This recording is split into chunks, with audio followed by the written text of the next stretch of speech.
Assalamualaikum warahmatullahi wabarakatuh. Salam santun, salam rahayu, salam kebajikan dari kami Ngaji Rasa 99.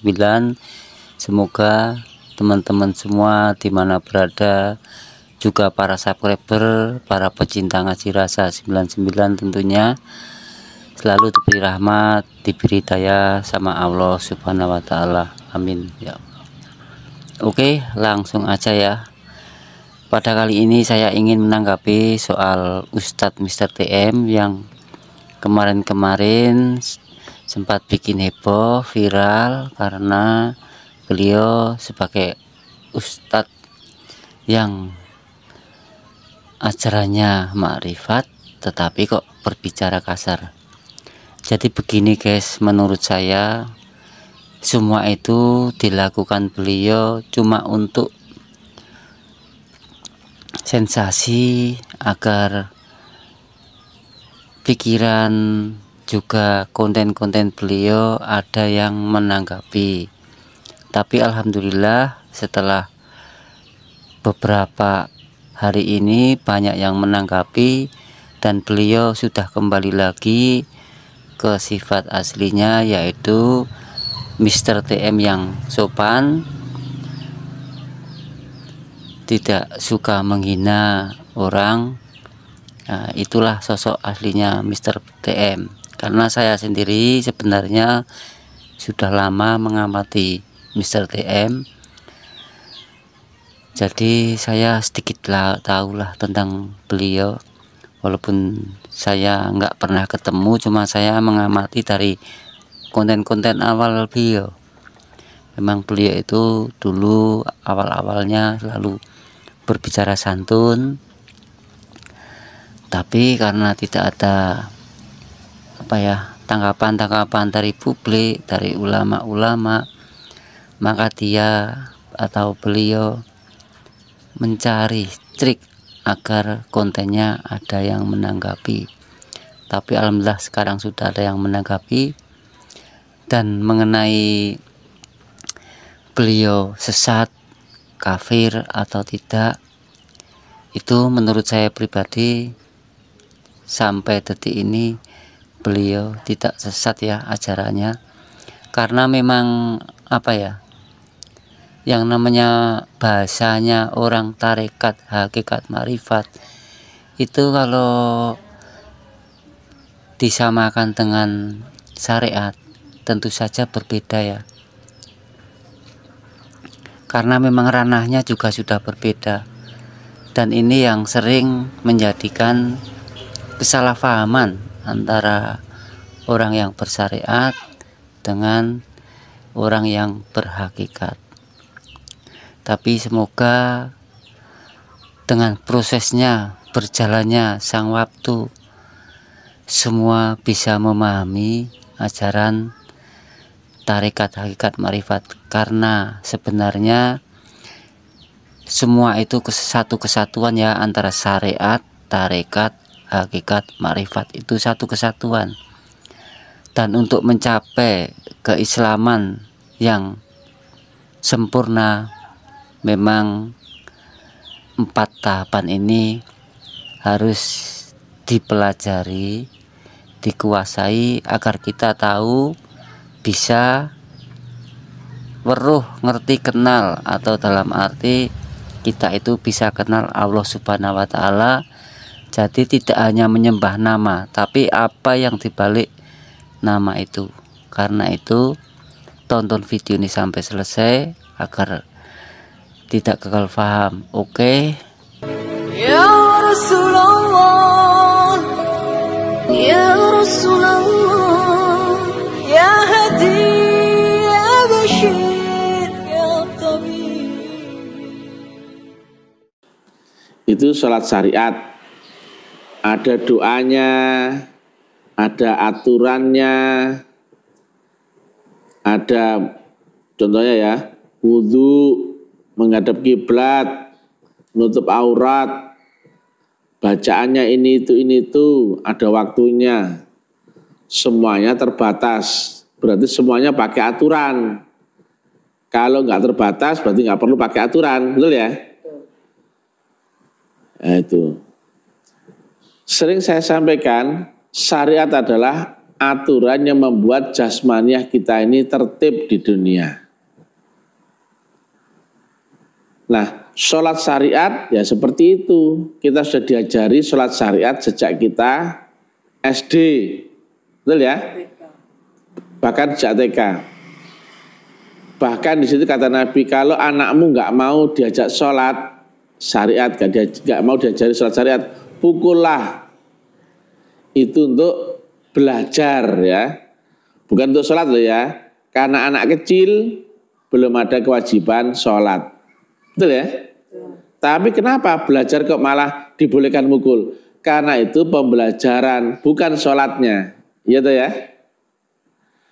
Nah, sedangkan sholat secara hakikat adalah ilmu vertikal dengan Allahu Subhanahu wa Ta'ala. Hakikat adalah ilmu ruh. Hakikat itu berbeda ya. Tidak lagi terpengaruh hukum ruang dan waktu. Hakikat adalah kodim. Hakikat adalah akhirat. Hakikat tidak terbatas, tidak terukur, tidak terdefinisi, tidak tergambar.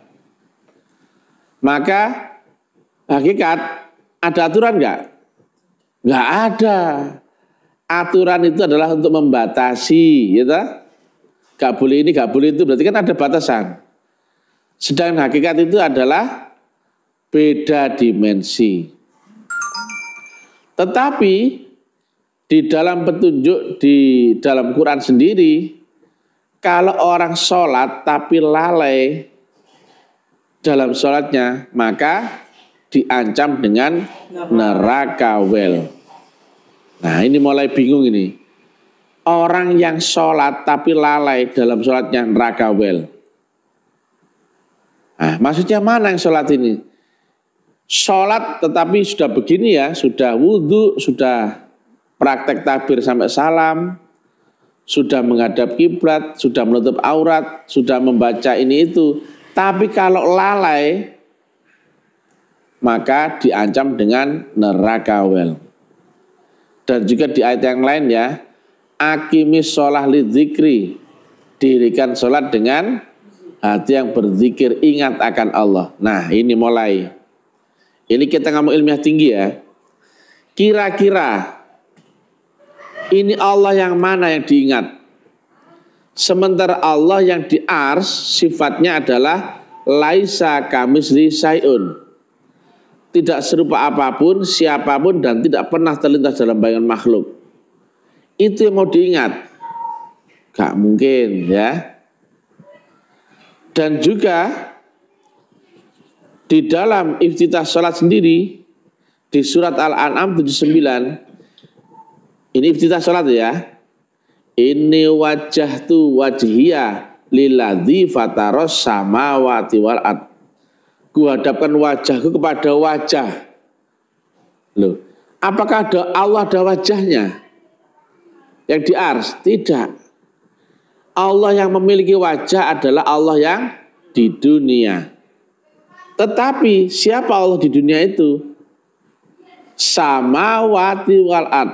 Lilladzi fataros samawati wal ard. Kuhadapkan wajahku kepada wajah yang menciptakan langit dan bumi. Berarti kemahakuasaan Allah antara langit dan bumi. Berarti walaupun ada wajah Allah yang di dunia, ini ada sambungan akan Allah yang di langit. Nah, ini dia. Berarti kita menghadap kepada wujud wajah Allah yang di baliknya ada sambungan dengan Allah yang di langit. Ini kisah begitu. Tetapi hukum ilmiah ya, duluan mana kira-kira? Ingat, apakah ingat dulu ataukah ketemu atau berinteraksi dengan panca inderamu? Berinteraksi dulu dengan panca inderamu.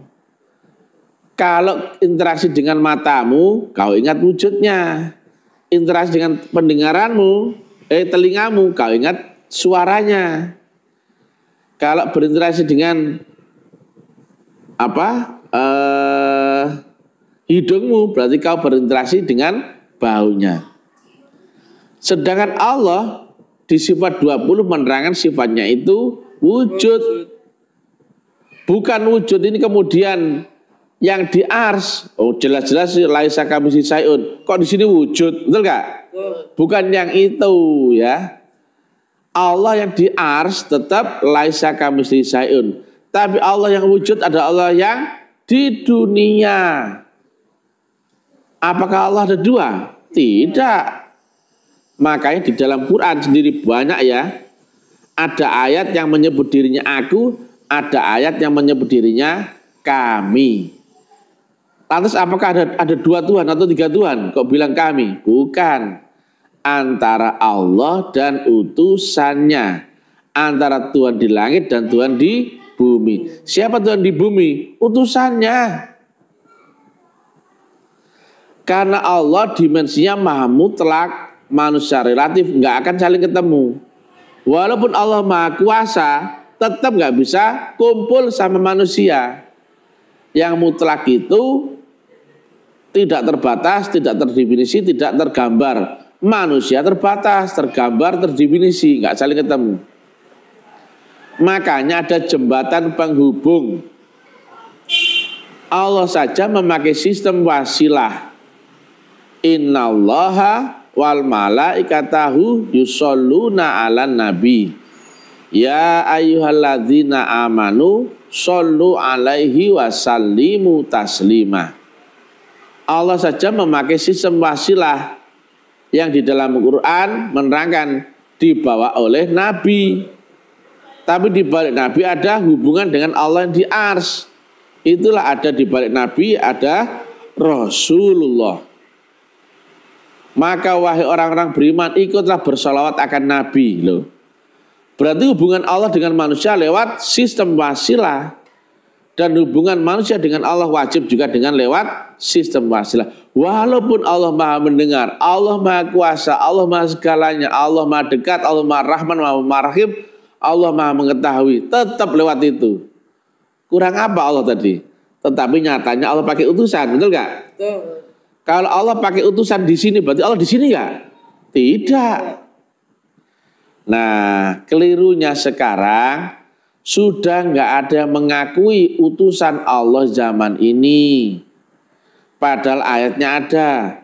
Contohnya At-Taubah 128. Laqad ja'akum rasulun min anfusikum. Di antara kaummu sendiri, ya di antaramu sendiri, di zamanmu sendiri. Bukan zaman lalu, kaum orang lalu, bukan. Karena apa? Rasulullah itu bukan manusia, walaupun wujudnya manusia. Karena menempati manusia. Air itu bukan botol, walaupun menempati botol, wujudnya serupa dengan botol. Yang kau minum tetap airnya, nggak pernah kau minum botol.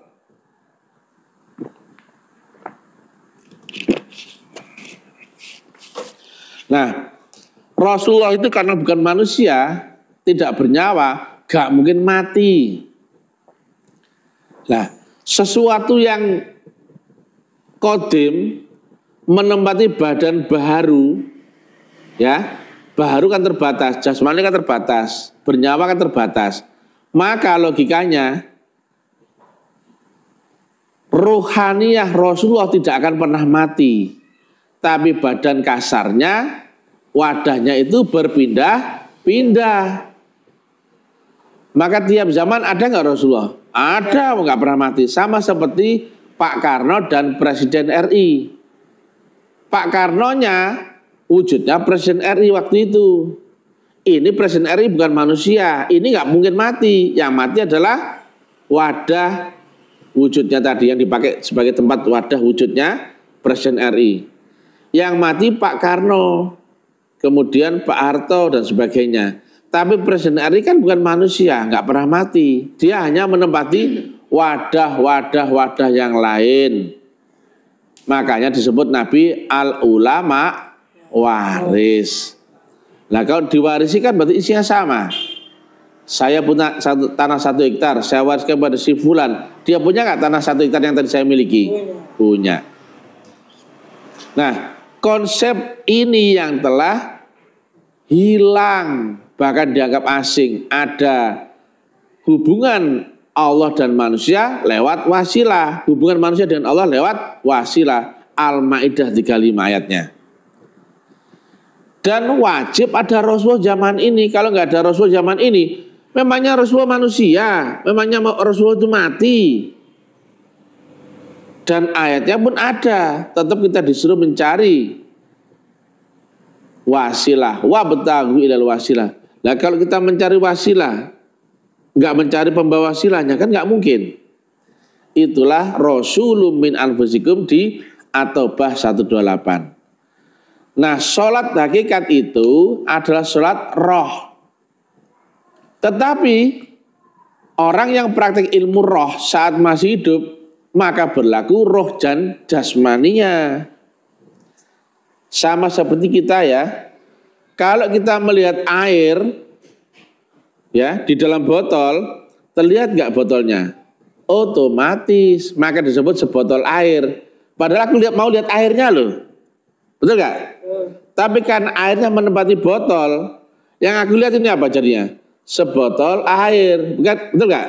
Bukan aku lihat air loh ya, bukan loh ya. Bukan pula aku lihat botol, karena yang aku lihat air. Air yang menempati botol disebut sebotol air. Betul nggak? Betul. Nah demikian juga kita. Kalau kita sholat secara hakikat, syariatnya ngikut nggak?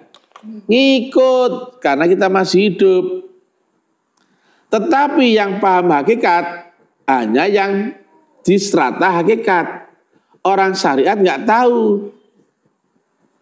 Karena syariat dimensinya di bawah hakikat, maka syariat tidak bisa melihat hakikat. Tapi yang hakikat bisa melihat syariat nggak? Bisa, karena dimensi lebih tinggi. Dimensi loh ya. Jadi dimensi berarti pindah alam, pindah kelas gitu. Kalau di kelas yang sama masih kelihatan, entah itu hebat, keramat, sakti, masih kelihatan. Tapi kalau sudah pindah dimensi atau berbeda dimensi, beda alam, sudah nggak nampak, nggak terbaca oleh alammu itu. Nah, sholat hakikat tadi kan sholat qadim, ya tak? Itulah yang disebut sholat daim. Sholatnya nggak putus, karena apa? Tidak dipengaruhi oleh hukum ruang dan waktu. Syariat tadi kan dunia, ini kan akhirat. Masa akhirat ada waktunya, kemarin nanti akan datang? Nggak ada ya? Tidak. Masa ada rupa suara wujud atau bacaan? Ada nggak? Tidak ada. Nggak ada. Nah, praktek sholat hakikat adalah berkekalan. Nah, berkekalan dengan apa? Kalau nggak kenal kan nggak mungkin, betul ya? Maka orang yang praktek hakikat pasti bisa syahadat dulu secara hakikat, ya. Orang yang hanya tahu syahadat syariat gak mungkin bisa sholat hakikat. Orang yang tahu syahadat syariat hanya bisa sholat syariat. Betul ya? Orang yang bisa praktek sholat hakikat hanya yang lewati syahadat hakikat. Jasmanimu menghadap jasmani, rohani menghadap rohani. Dan kita terizinkan melampaui batas langit dan bumi atau melewati batas dunia, atau bisa masuk akhirat, atau ruh kita telah diaktifasi, dilahirkan atau dibangkitkan. Tetapi praktek pelaku hakikat kan masih hidup di dunia. Maka dia yang di dunia kena undang-undang aturan dunia. Siapapun pelaku hakikat, tetapi di lingkungan syariat harus bersyariat. Nabi Muhammad sholat waktu di masjid, ada syariatnya enggak? Ada. Mulai Allahu Akbar, Bismillahirrahmanirrahim, dan seterusnya. Tetapi saat di rumah, nah ini ya, ada satu cerita hadis ya. Istri beliau ceritakan ya, Aisyah ya, bahwasanya Nabi Muhammad sholat malam sampai kakinya bengkak. Ya, sholat malam sampai kakinya bengkak. Bengkak itu ada dua ya, peluang resikonya, yaitu satu karena eksiden, karena benturan. Yang kedua adalah karena duduk diam dalam waktu yang lama sehingga darah nggak ngalir. Nah, kalau dalam hal itu eksidennya ada terjadi, pasti Siti Aisyah menceritakan eksidennya, betul nggak? Tapi kan enggak. Aisyah menceritakan sholatnya Nabi. Berarti sholatnya Nabi di rumah adalah sholat diam, statis dalam waktu yang lama atau zikrullah. Yang bermetodologi tapi ya. Tetapi kalau beliau sholat di masjid memakai sholat syariat karena beliau adalah Rasul pembawa kitab dan Rasul membawa syariat. Kenapa? Di masjid umum apa khusus? Umum. Dilihat banyak orang, maka berlaku aturan enggak? Berlaku. Beliau saja menyampaikan aturan yang baru. Masa beliau enggak memakainya, itu enggak?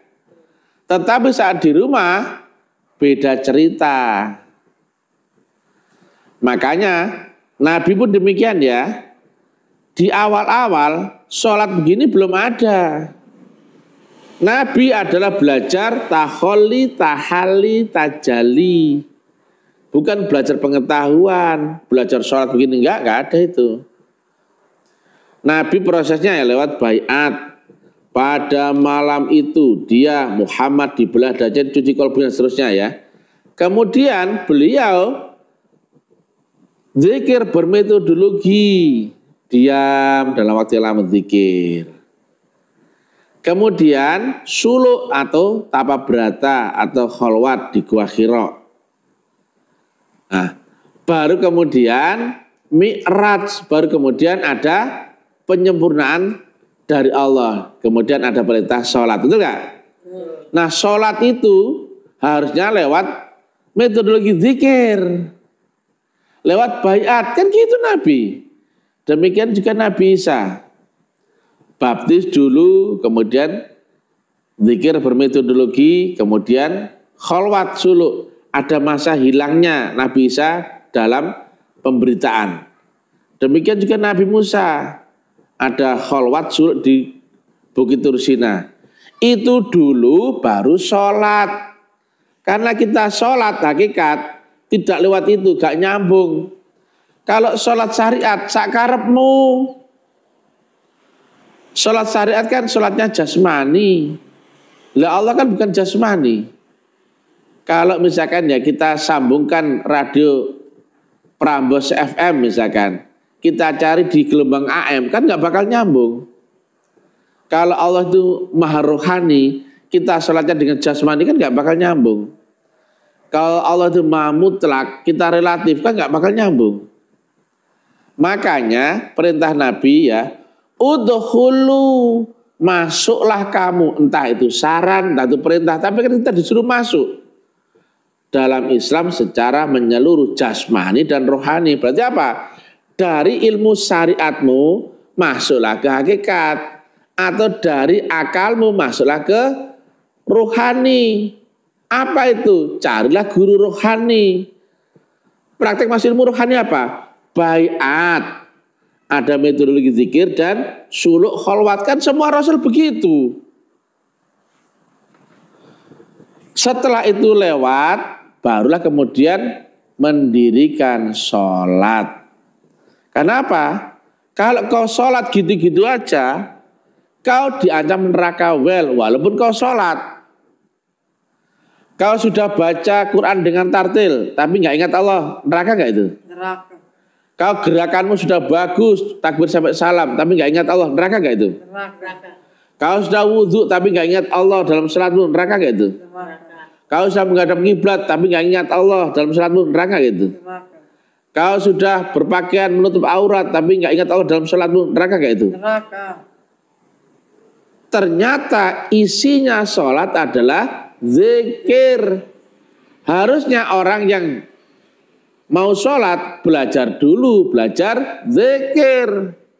Tapi zikirnya bermetodologi, zikir yang ada baiatnya. Gak usah jauh-jauh, kau tiru siapa? Kau umat apa? Umat Islam, tiru Nabi Muhammad, ada nggak baiat?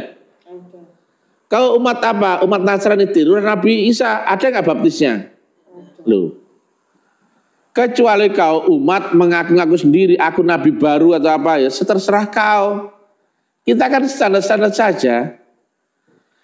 Nah, kalau sholat syariat aja seperti itu kau tahu ya, mulai takbir sampai salam, bacanya ini itu. Nah, ini yang sholat hakikat. Nah, hakikat itu tidak terpengaruh hukum ruang dan waktu dan nggak ada aturan, nggak ada ikatan. Karena apa?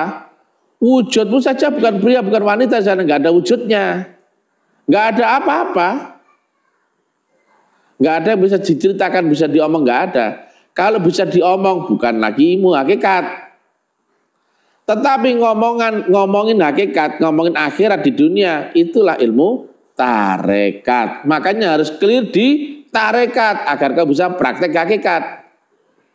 Nah itu.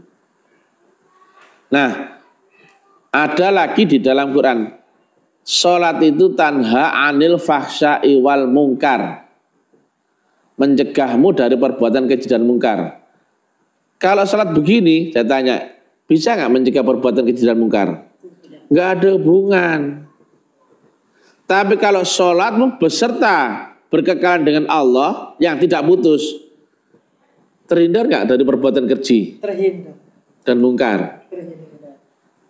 Karena kau beserta Tuhanmu Maha Suci. Nah itu dia ya. Tetapi ini agama sudah campur aduk semua ini. Nah makanya yang pelaku hakikat tetap main cantik ya. Kau memang pemain akhirat ya, pemain roh. Tapi di dunia tetaplah memakai undang-undang dunia. Makanya jangan mengajarkan nggak sholat kepada orang, nggak boleh. Tapi kalau kau diam, urusanmu sama Tuhan. Tetapi kalau kamu sholat di muka publik, pakailah sholat syariat, betul nggak? Atau mending kau nggak usah sholat di publik, sholat di rumah saja, betul nggak? Jangan sampai mau kau masuk masjid kemudian lainnya takbir kau begini, ya toh? Wah itu aliran sesat ya. Jadi pemain hakikat, ya. Kalau kau di dunia di komunitas syariat, kau harus ikuti undang-undang dunia karena kau di dunia. Yang di dunia apamu? Jasmanimu. Misalnya kau di masjid ya, harus pakai syariat enggak? Harus dong, kau di kumpulan orang. Tapi kalau kau di rumah sendirian, boleh nggak? Nggak bersyariat seperti itu? Boleh. Sama seperti Nabi. Syariat itu berlaku agar jasmaniah itu tertib di dunia. Karena apa? Supaya nggak ada bersinggungan dengan syariat versinya orang lain.